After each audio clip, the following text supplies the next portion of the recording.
আসসালামু আলাইকুম, আমি কোয়ালিটি সুপারভাইজার জুয়েল। এখন আমি দেখবো আমার কোয়ালিটি গুলো সকালবেলা সবগুলো আসছে কিনা, ওটা আমি একটু চেক করবো।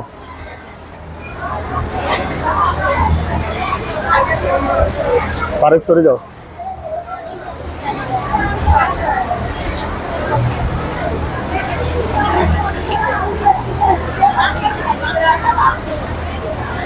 ওকে, আমার কোয়ালিটি গুলো আসছে। আমি মিটিংটা করতেছি আপনাদের যে আমাদের এই স্টাইলটার জন্য, দাঁড়ান, এই স্টাইলটার জন্য একটা যে পিপি কমেন্টস গুলো আছে ওগুলো একটু আপনাদের সাথে শেয়ার করতেছি।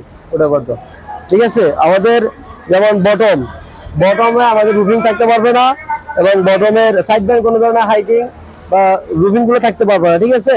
তাহলে আমাদের পিপি কমেন্টসের যে এগুলো আছে ওগুলো আমরা অনুযায়ী কাজ করতে হবে। আর এই গার্মেন্টসে আমাদের এক নম্বর হলো কি, bottom roofing, side by up down, এটা চলবে না, ঠিক আছে। ওকে, এখন আমি ডিএইচইউ নিয়ে কথা বলবো। আমাদের লাইনে ডিএইচইউ কত হয়েছে গতকালকে, ডিএইচইউ নিয়ে কথা বলবো। আমাদের লাইনে ডিএইচইউ হচ্ছে 5.24। কত? এক নাম্বার প্লেট স্কিপ রয়েজ out, plate 44 piece, skip 35 piece, রয়েজ 32 পিস, ঠিক আছে। তাহলে আমাদের আগামীকালকে তিনটা ডিবেট আসতে পারবে না, বুঝতে পারছেন। এই তিনটা ডিবেট নিয়ে আমরা কাজ করব, এবং এই অপারেটরগুলো যে অপারেটরগুলো আসছে অপারেটরগুলো যেন না আসে, ঠিক আছে। করবো পেন্সিলটাকে। তোমার নাম কি?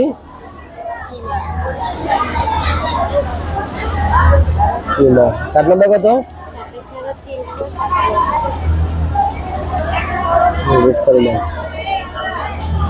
আচ্ছা, তোমার করা বডি দেখাও তো আমাকে একটু। সর্বপ্রথম মেশিন পরিষ্কার আছে। তারপর হইলো আমার স্প্রে চেকিং, টুলসে কই স্প্রে চেক। আচ্ছা, একটু কনসটা বাড়ি করেন তো কারো না। স্প্রে চেকটা কিভাবে করে, একটু নিডেল চেকটা কিভাবে করে দেখান তো। সুইচ বন্ধ করেন।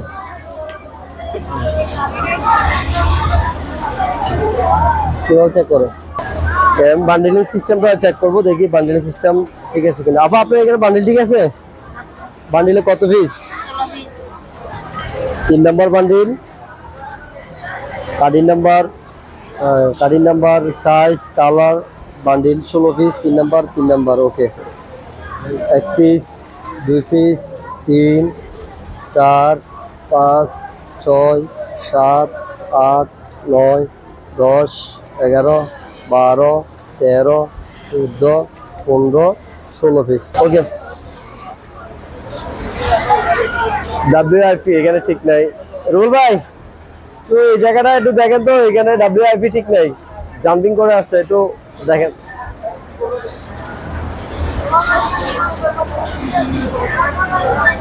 ওকে, আচ্ছা, আমরা এখন আমাদের গতকালকে টপ 3 ডিবেট নিয়ে আমরা একটু আলোচনা করবো।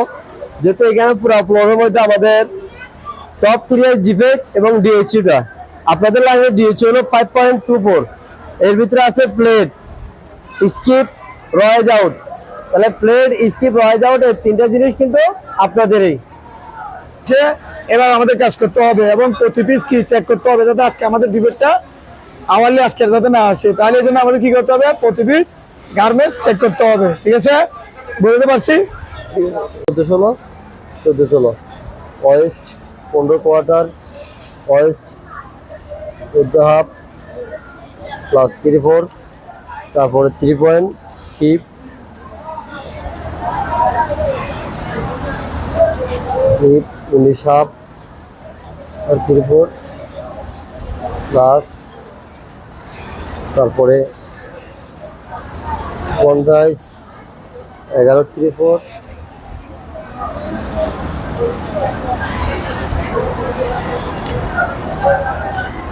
ব্যাকড্রেস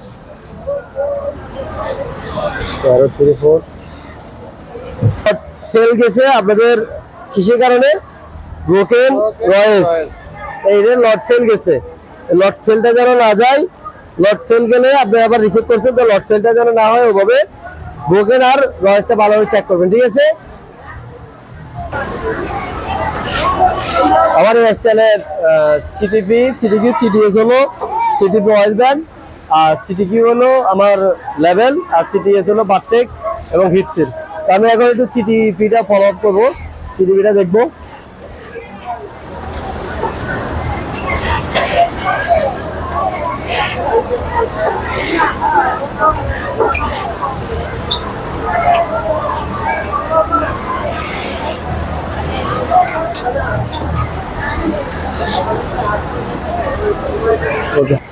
উপরে আমি ফাইন্ডিংসটা দিছে, দেখি ওটা আছে কিনা। আচ্ছা আপা, আপনার কি রেড বার দেওয়া হয়েছে? কিসের জন্য? আনইভেনের জন্য। আচ্ছা দেখি আপনার বডি, দেখি আনইভেনটা আছে কিনা।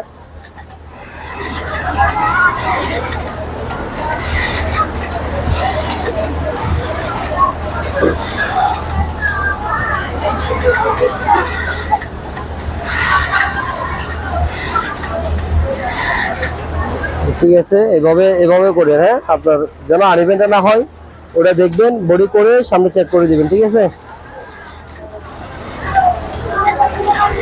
এখন দেখবো আমার লাইনে 10 কাট সিস্টেম ব্যবহার হয় কিনা। ঠিক আছে, 10 কাট সিস্টেম ব্যবহার হয়। ওকে, আমি আমার লাইনের এই সাইডটা দেখবো। এই সাইডে আমার কয়জন ম্যান পাওয়ার দেওয়া আছে। এই সাইডে আমার ম্যান পাওয়ার দেওয়া আছে অ্যাভেলেবল পার্সেন্ট 1.5 জন, 1.5। আর আমার ইয়ে আছে এভারেজ প্রোডাকশন পার আওয়ার আমার আউটপুট করতে পারবে 218 পিস। আর 90% ইফিসিয়েন্সিতে আমি করতে পারবো 172 পিস। আর 100% ইফিসিয়েন্সিতে করতে পারবো আমি 191 পিস। তাহলে আমার আউটসাইডে আমার 1.5, অর্থাৎ একজন, আর মাঝখানে আরেকজন থাকবে, ও ইনসাইডে করবে আউটসাইডে করবে। এটা হলো আমার এই সাইডে। এই সাইডে অনুযায়ী আমার যে প্রোডাকশন বাইরে ওটা ঠিক আছে। ওয়ালমার্ট 902 এসছে আমার টিভি কমার্সটা আমি একটু দেখবো। টিভি কমার্সটা,